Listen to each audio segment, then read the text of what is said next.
Good morning, ladies and gentlemen. I hope everybody's having a wonderful day.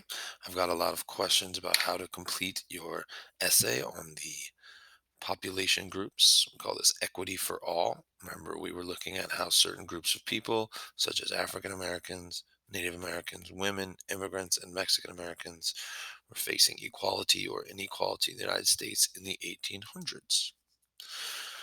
So, you should have gotten before break, everybody should have a set of documents that look like this.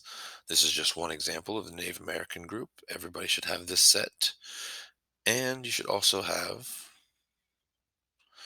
document analysis packet, which helps you analyze each document with reading comprehension questions and categorizing. Another thing most of you got before break was a copy of our essay outline. This is to help you write the essay, but remember, this is not being graded. If you would prefer to type up your essay without using the outline, you can, but I think it is very helpful for us to use to make sure we have the correct amount of evidence in our essay and it is in the correct format. I've gotten a lot of questions from people about how to start your essay, so how to write your introduction paragraph. If you were with us the last day before our break, we wrote one together. But now I'm going to help you guys, give you a little bit more information if you were not there for that or if you somehow lost that. So, for this introduction paragraph, there's a couple things you really want to mention. I'm just going to write out some hints for you guys. You definitely want to mention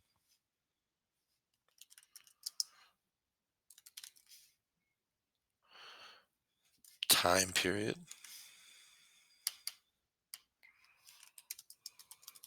and place that all this is taking place in. You definitely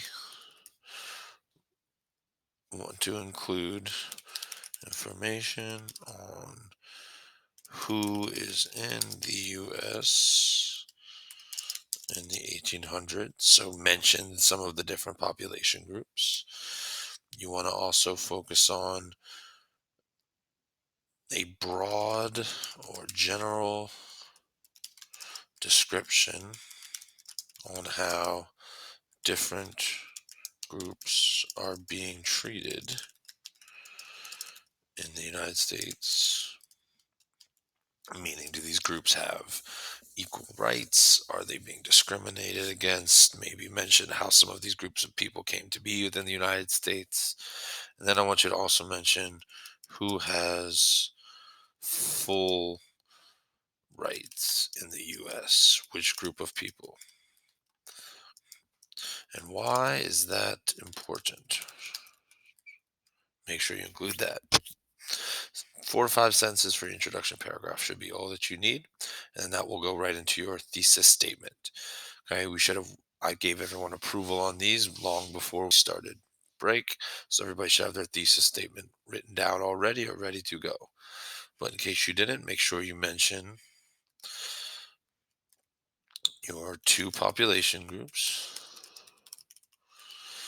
Did they have equality?